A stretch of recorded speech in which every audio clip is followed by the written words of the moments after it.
different colors you use. Don't start dipping your red brush into the flesh tones. That'll really start messing stuff up.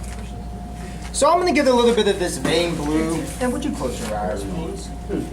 And I'm just tapping off the excess paint onto my palette. And just lightly dab on top of the red. And now the mixture of it is going to start making violet. And nothing symmetrical. Wounds are never symmetrical, or at least rarely.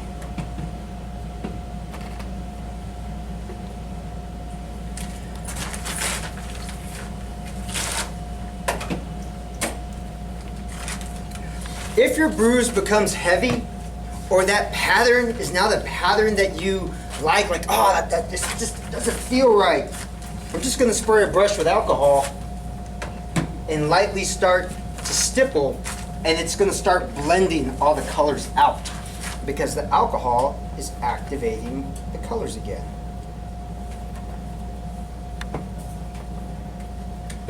I want to have two separate platforms to do this, because what we're going to be doing is I'm going to be using the masonite board to make a flesh piece. So just a nice round small flesh piece to act as the gunshot wound. And we're going to start off with entrance wound, so it's going to be nothing hard.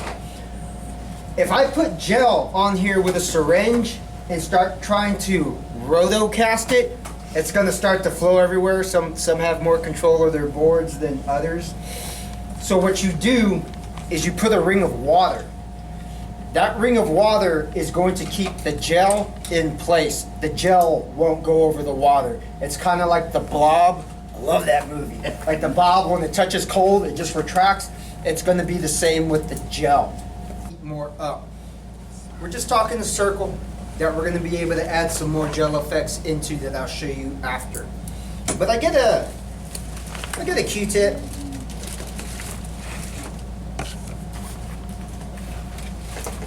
I get some water.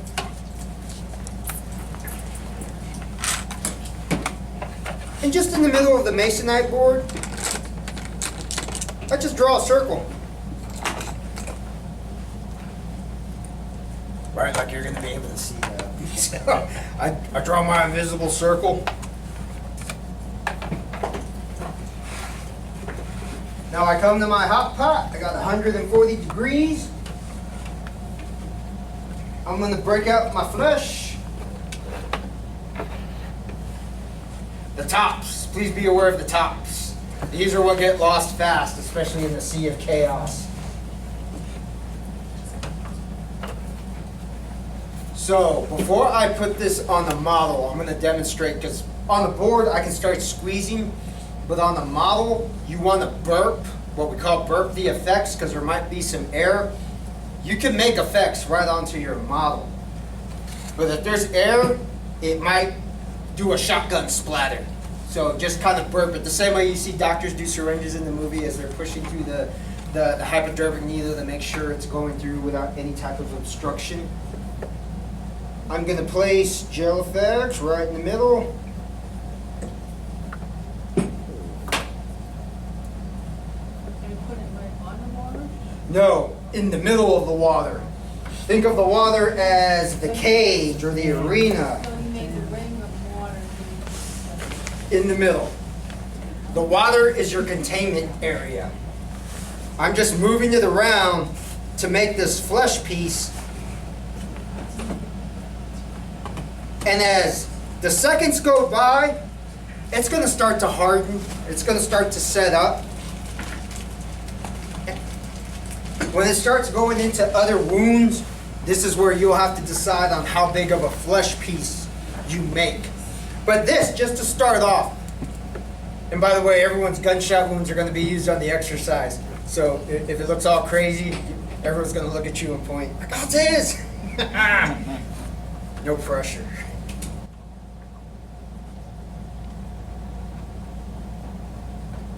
And now the movement is slowly starting to stop.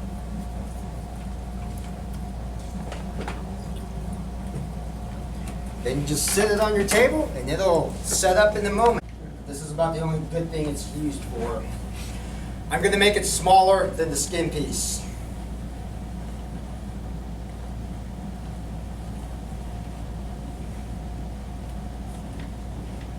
Just a little drab.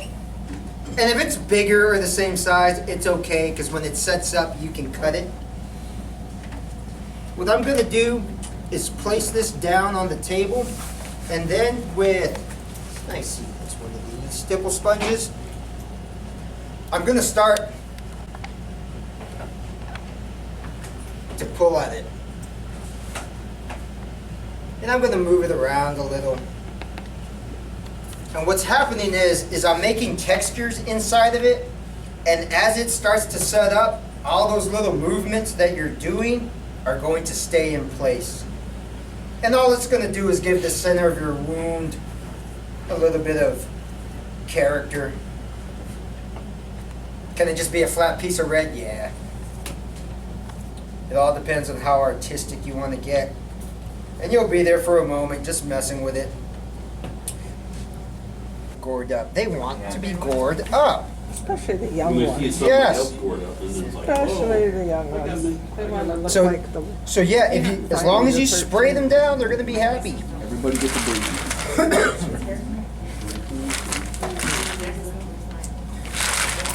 I don't think you want to keep this. I'll keep it. So, one more. Just add blood to it. You're cool.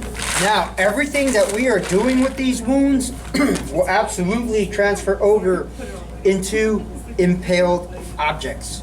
What skin tone you use, and again, time being of the essence on this one, so not too much, but for you to know, 2 to 3 different skin tones mixed in there gets it looking really nice and mixed, because we're not one skin color, man. If you've ever heard anyone unfortunately who've been to funerals that say, man, I didn't like the way that person looked because they looked dead, it's usually the makeup job was botched. It was one color and there was no contours, highlight, there was no depth. It was just a color, and the same can go for the makeup.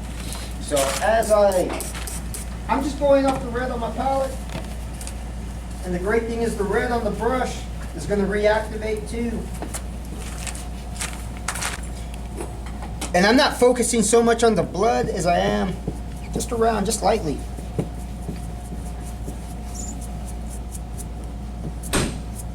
And if it's not coming out the way you want, add more alcohol. But be careful about drowning it, because else you're going to have all this more alcohol and paint coming on your paint scheme, and that alcohol is going to start to run and start running the alcohol that's already on there.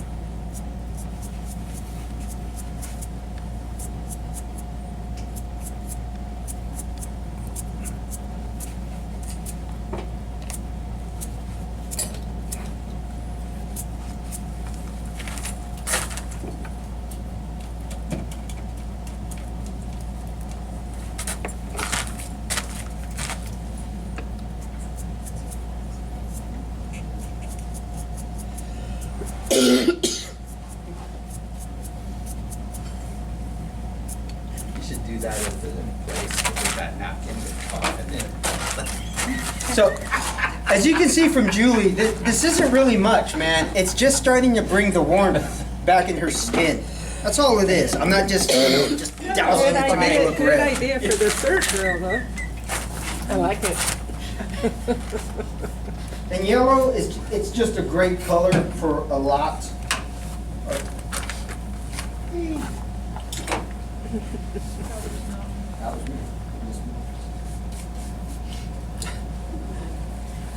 So again, watch your brushes, especially the yellow, because if you get that red in the yellow, what are you gonna get? Orange. The dragon used to be red, and so people used to think it was a jalapeno. And so, yeah. Like, no, those are. Who did that tattoo? Time and conditions. Yeah, at the time it seemed right. I was drunk, I was 20. I was in Japan. I just wanted to feel something. Maybe. Right? Right. Like an something to get a piercing. Okay, baby, take it out. Take it out. That's Sounds like Discovering Snoopy from on cutting the yourself ears. doesn't work well.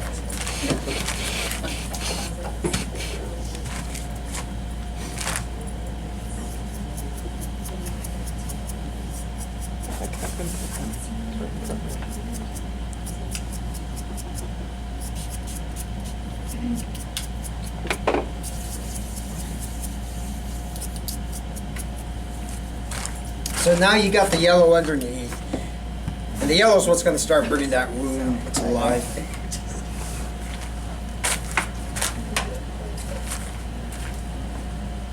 don't think I'm gonna touch people after lunch. I'm trying to let it Why wait until everyone sends us On OnlyFans. There you go. Cleaning it.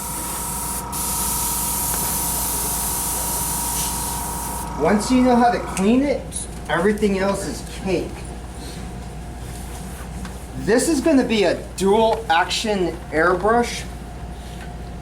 With a single action airbrush, the trigger goes up and down, and you adjust the rate of the spray from up front. That's it. That's what a single action airbrush does. I push down and I can adjust it. The thing is, when I adjust it, I can keep the lines really fine and they're gonna stay there. With a dual action, when I press this trigger, the air is gonna start to initiate, and once I start to pull this trigger back, it's gonna start releasing the paint into the nozzle. And at the beginning, the lines are going to be fine. As I pull back, the spray is going to widen. All right? So, dual action across the board. These are the preferred airbrushes. Again, push down, you're gonna hear the, and this is just alcohol. Just air, nothing's coming out yet. As soon as I start to pull back a little bit, alcohol's coming out. The more I pull, the more it's coming out.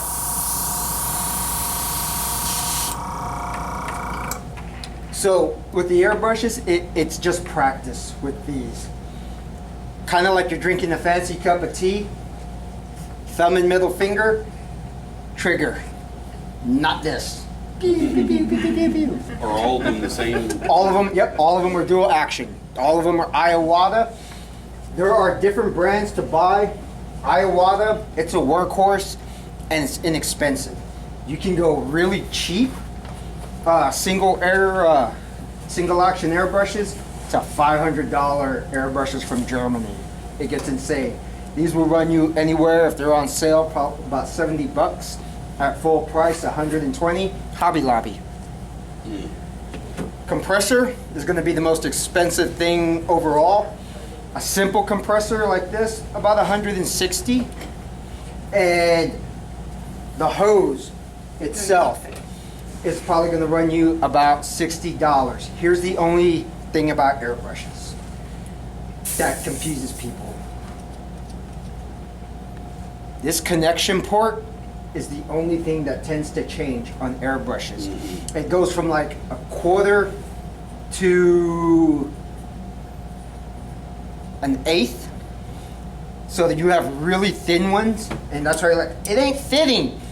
That is why it's kind of, I prefer to buy my airbrushes, because if you buy it, say, on Amazon, where you get like 120 bucks, you get the compressor and everything, it's cool and it works, and you get everything you need, but it tends to be the airbrushes with the thinner connectors, and those are a little bit tricky to deal with, but they sell the parts by themselves. If you look up airbrush parts, you'll get a bag of different connectors. Adapters is what you're going to be getting. And you can fix that real fast. And that's the only thing that's intimidating, all right? You've got crazy compressors that look like they're double stacked, look like they're backpacked like Ghostbusters and stuff. This is all you need, and it's real easy to take apart. You get used to it to just putting it together fast. And other than cleaning it, the rest is just practice. Now, This is alcohol paints through here. Sweat and water resistant, the liquid form of the palettes that you have. This is Endura. There are many brands of alcohol paint. It's going to be up to the artist and what you want to use. But with these alcohol paints, when you let them sit too long, they do tend to solidify at the bottom. So you need to shake them up really good, or what you're going to get is a very watery consistency with your hue. And it's not a big deal. If you open this, these are twist tops. Please close them at the exercise. If they fall over, a couple of drops may come out, but the threat is, and it's happened to a couple of bottles already, when they stay open, the alcohol evaporates. And what you have is this big chunk of paint in there. And in order to rehydrate that, you're gonna have to get alcohol back in there, but it's gonna take some time for it to get liquefied again. So, if nothing is coming out, it is because the bottle still may be new and it has that seal inside. Like, why isn't it coming out? Don't puncture the seal. Just get some scissors or a pointed object and get it out. That right there will solve a lot of problems right there. I can't get it to work. You don't want to open it. Now, preference for the airbrush. Some artists like to use their cap. Most that I've worked with don't, because we're changing colors pretty regularly. But this is a safe way to keep the paint in there. But when you're using this, about 6 to 10 drops is all you need to go a long way. If you fill this up, that's enough to do a full body spray almost. And plus, you're not doing this, you're doing this. So it's gonna start spilling out. That's why keep it light. And plus, you're gonna wanna change to another color.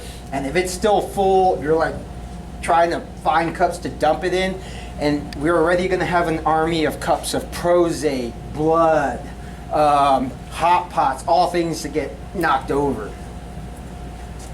So let's just bruise, right? Bruise, real simple.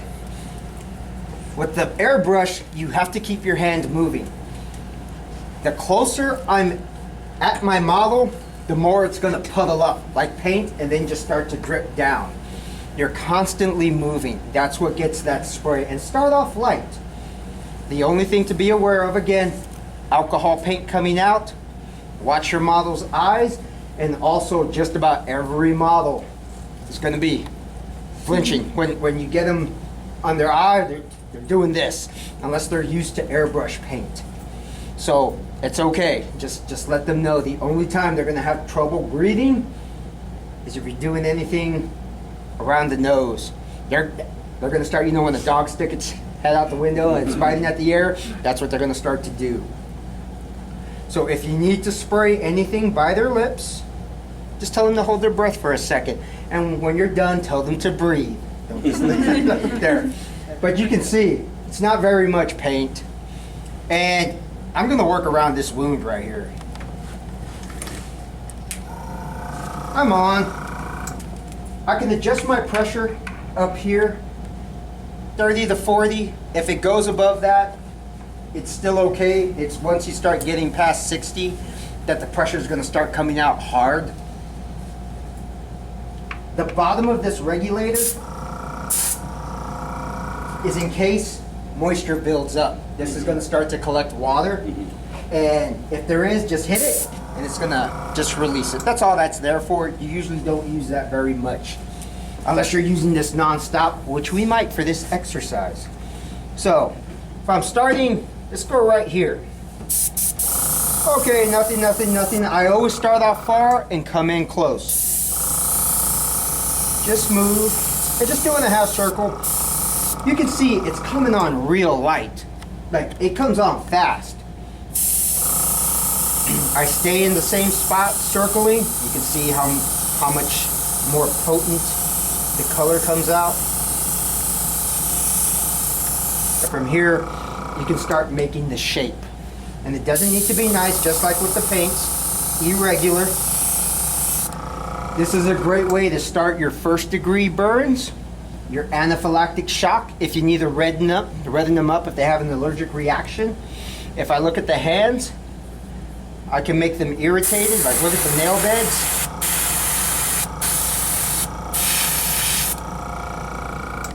And again, that paint's not coming off. That's the wonderful thing about this. Julie, would you be so kind as to remove your glasses? I'm sorry. No, it's all good. No, I'm sorry for the airbrush you're about to experience.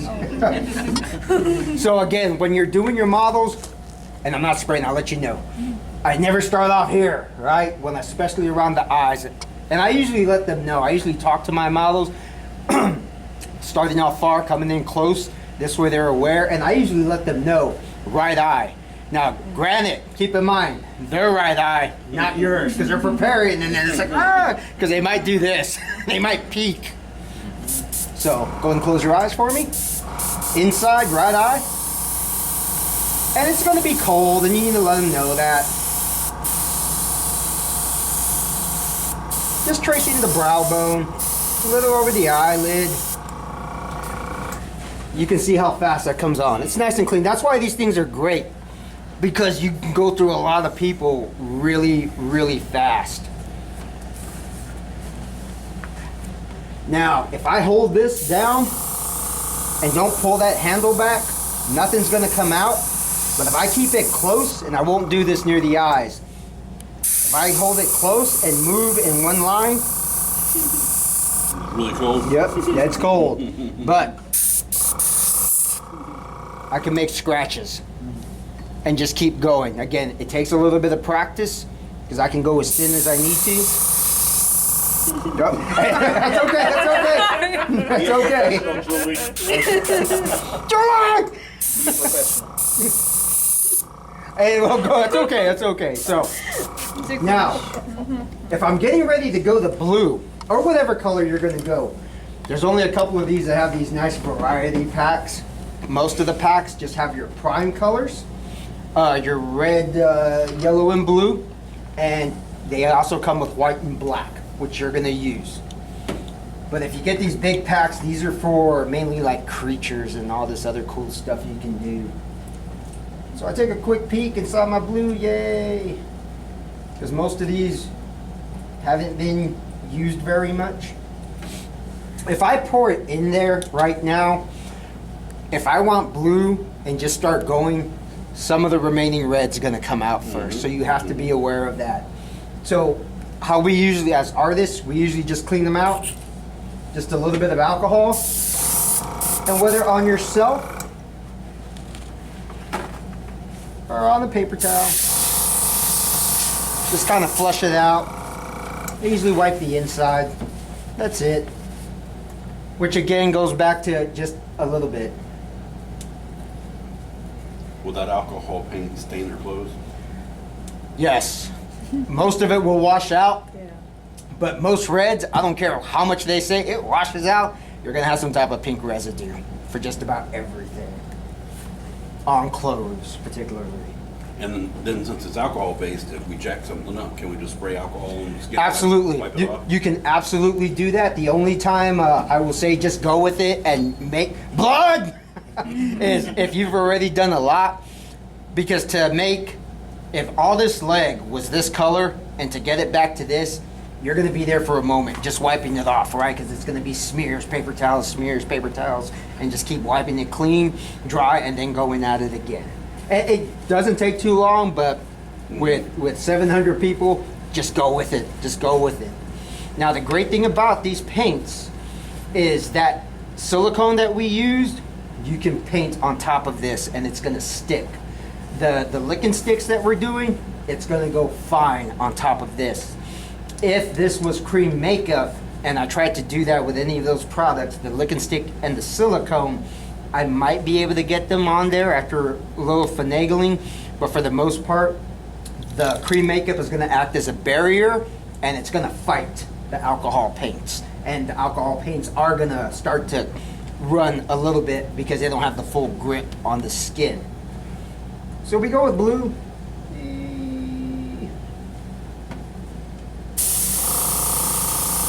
And just a little bit. Don't turn them into a Smurf.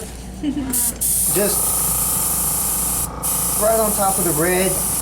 Everything is fresh, so I'm not trying to go outside of that red. I want that red on the outside to be prominent. And would you close your eye, please? Right eye inside. And I start off far. Nice and easy. Nice and easy.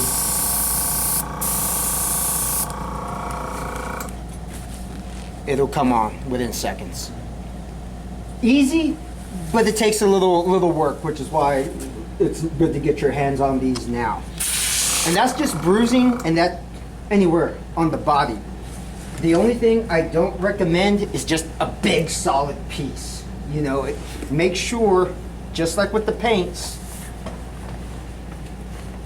think of your mechanism of injury, where it struck, and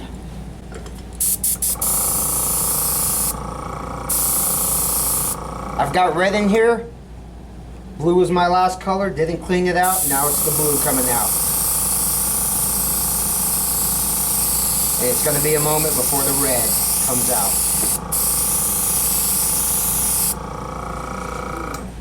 If I do her right cheek, just like the cream makeup, I want the apple of the cheek, the zygomatic bone, just sticking out. And you'll see that on most movies. That's the way it is, just right there. It's usually not just covered. There are exceptions.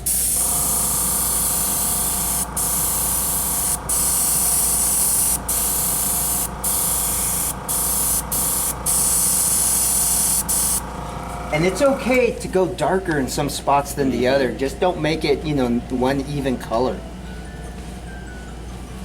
Oh no! But get behind an airbrush, shake up your paints real quick, and just give it a try. Try it either on each other or on yourself, and I'll be walking around in case there's anything to troubleshoot, and then we can go into other makeups. Preferably, we'll go over shock, cyanosis, the anaphylactic shock, and that's gonna be most of it right there. The bruising is what's gonna be the most quickly done with the models, and it's going to be the most stable makeup of the day for them to hold on. That stuff is just not going to come out. And keep in mind, this comes up to the ribs, to anything you cut, redden up the areas that they come up to you with just licking sticks that are on, and they look a little awkward. Spray around the licking stick for irritation, and then add some blue in there, and you're just touching it up and making it look good. Do you apply one color at a time, or can you mix them in the bowl? One color at a time. If you mix the colors, you're going to get a different color, unless that's what you're going for, mixing your primaries to get a secondary. But that's your own call. And unfortunately, we don't have mixing bowls. But typically, if you wanted to mix, you pour the two colors you want inside of your cup. I cover the nozzle. I push the trigger back, and it bubbles and mixes the paint, and then I can spray that out. But go on, place this stir stick right on my container. If you are using this by yourself, great, you know what stir stick is what. But if you come across someone's third degree that you need to use, throw those stir sticks away and get some new ones, all right? Because they might have accidentally marked them. They might have a different thought process, and B is A and A is B. So since I'm not gonna be using these again, I'm gonna go ahead, throw one away, take my stick, and just mix them together. And now the chemical reaction has started. As far as exact time, you probably have less than 5 minutes to work with this, but like the gel effects, it's gonna start to set up. And what you sculpt on your model is what's gonna stay. And again, it's gonna look good. You can do bullet wounds with these, of course, but the silicone is really worth doing really nasty wounds with. And when you paint it, it looks really good. So again, just going into a burn effect.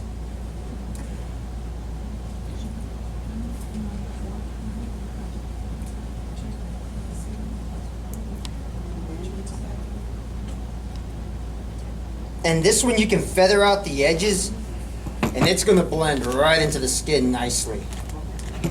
It will look like part of your model.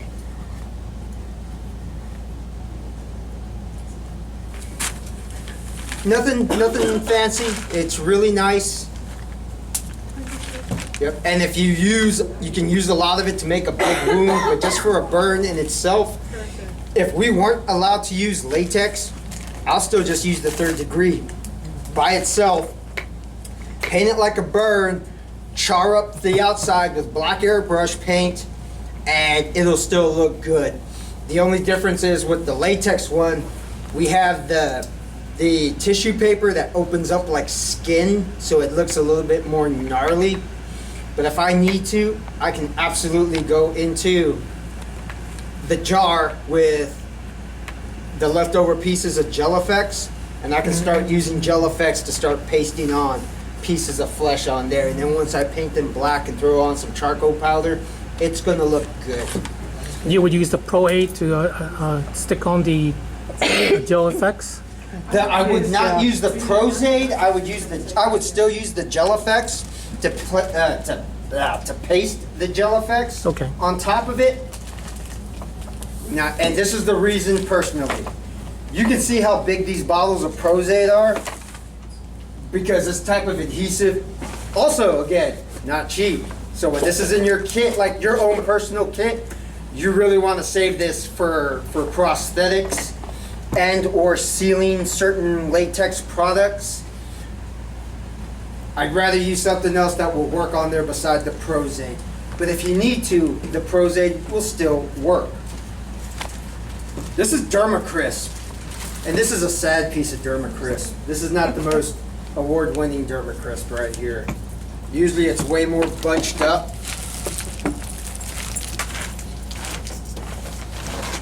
You can buy it by itself. If you look up dermacrisp, there is a company that sells it. A lot of the moulage companies sell it. You can see how wrinkly and charred this is. It's just meant to be burnt flesh. You can make sushi out of it. You can make sushi out of it. Sushi. But for dermacrisp, oh no, any of the pots on? Went in? Yay! Because sometimes these pieces come in nice little perfectly square pieces.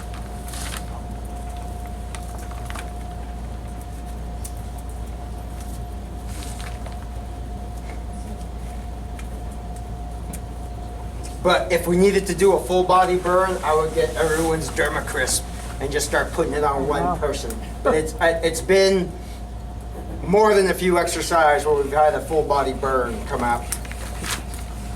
And even if we didn't have this, still be able to do it with what's available. Which is the nice thing about not being sponsored by anyone. Again, being able to use anything and everything.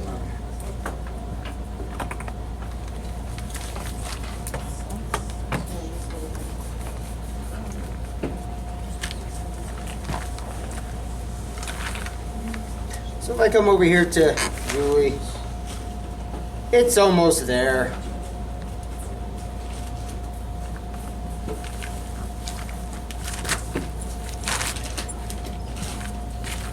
Would you give me the clear for one of them? Let me see if it's liquefied enough.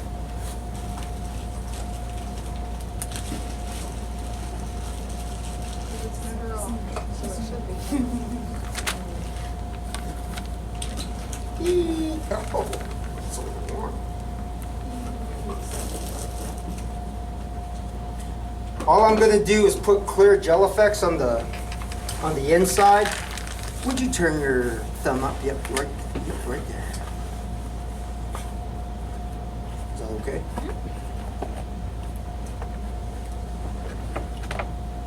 put some gel effects on my model.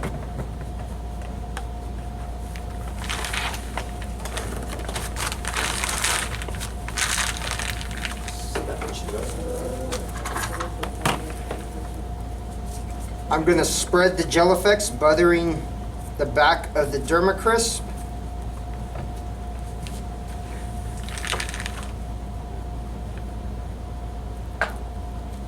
And I'll crumple it up. I don't need it to be completely flat.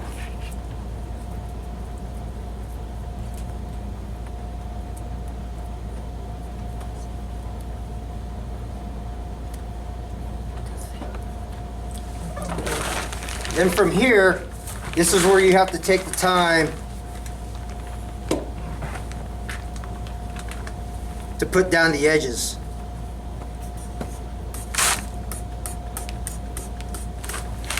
Flip your hand up, thank you.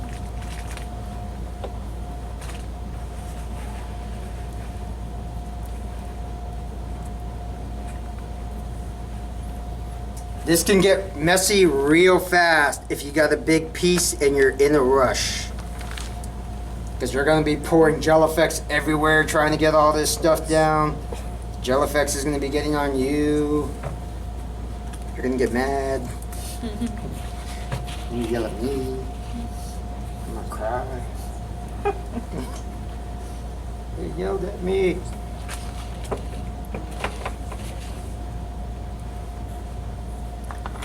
Now, as that goes on, with dermacrisp, can I get the water? The HT, yep. The dermacrisp is meant to be soaked.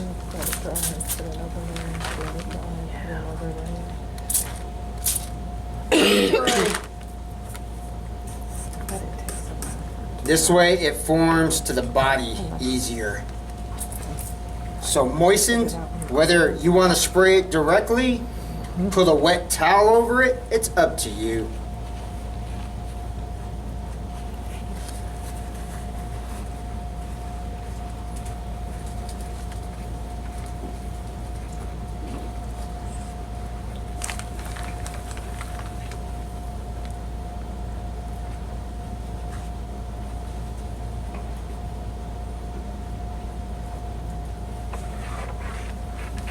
So again, dermacrisp by itself, you can make it look like a burn if you have enough of it.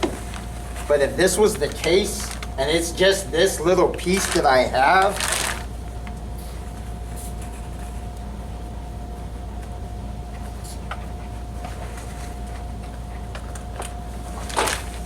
she'll go straight to the airbrush.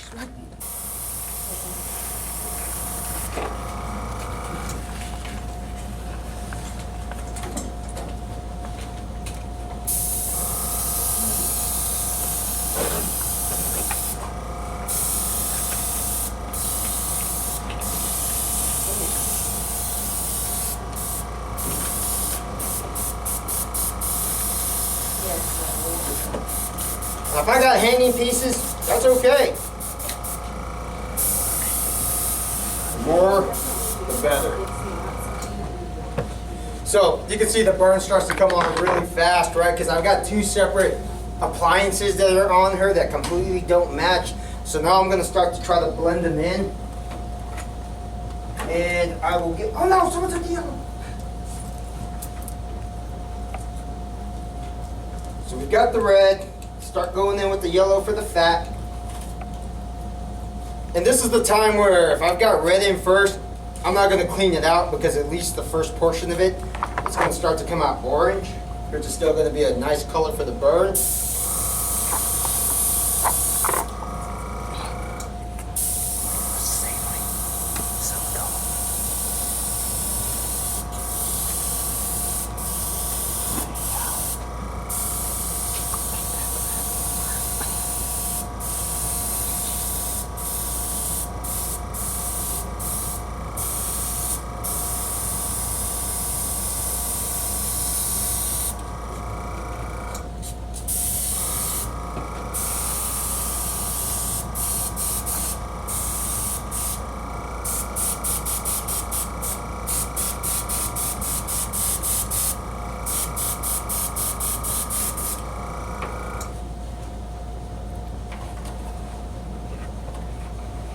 we start going in with black.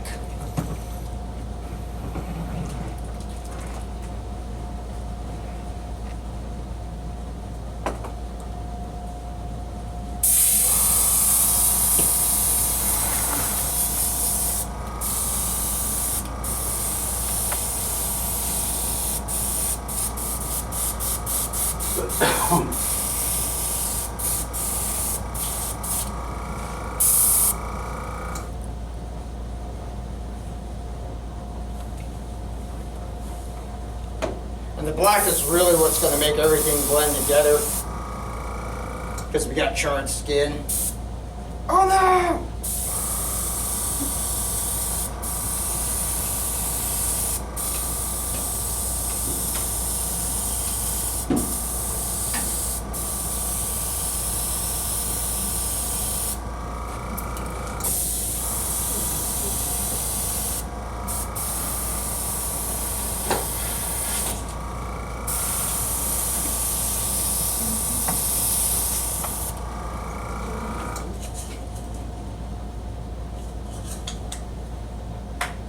And I just want the borders.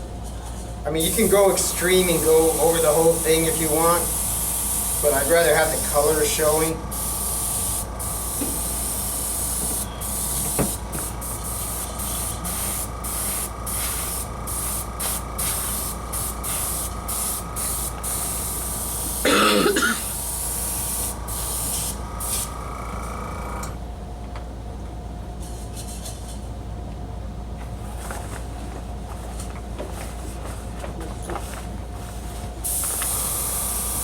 Bring it up.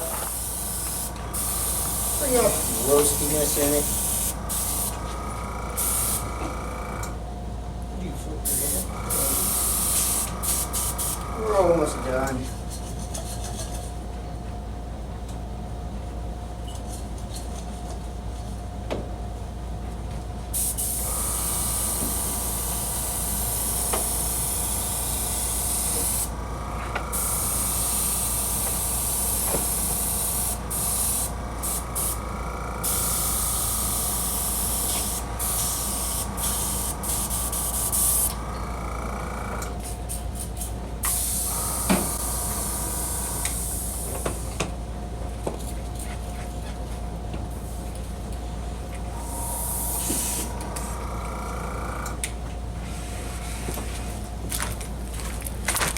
From there, Julie, can I get you over here, please? So again, it's just another technique without the latex. But you can see where the 3rd degree really comes into play.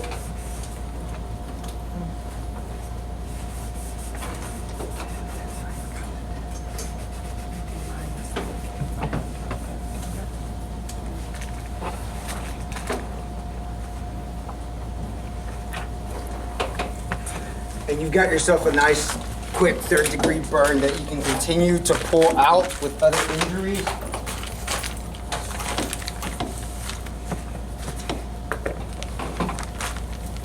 Can I see that clear syringe again, please? It's okay if it's off, it should be out.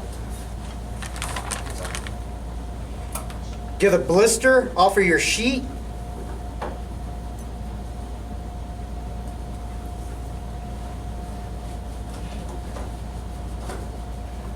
And be careful if you're struggling with the syringe. You might put a lot of pressure and it's gonna be a big glop that comes out. And you're gonna be like, oh no, oh no.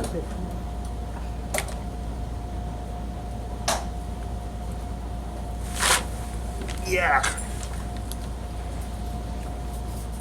And you can have as many of those as you want or strategically place them. You're just gonna have a nice quick 3rd degree burn. As quick as that can be for the amount of time that you have. Now the blister, I would absolutely paint around the edge with red. I'll spritz it with yellow. And again, you can just keep going. So that's just a quick example with the 3rd degree. And by all means, feel free to use it. That's what it's there for. Just be careful how you're using it. I wouldn't use it for a bullet wound. You know, like we got plenty of bullet wounds. Save it for something that's going to be very visceral. if it's something, especially on the face, because the face is where a lot of people have problems with. That 3rd degree mixes really nice on the cheeks, on the side. Once it dries, you can add some of the nasty parts from the jar onto it. And then with a paint job, you can have something that looks like got hit with either something explosive or shrapnel and or ballistic that didn't go through, but you know, split the skin open. It can just get as gnarly as you want. But It's using it for a regular wound, we don't have to prep the skin for anything at all, it'll stick right on it. it'll stick right on the skin, and the great thing is with just a little bit of alcohol, you can just peel that up and it's gonna peel right off, right off of the skin.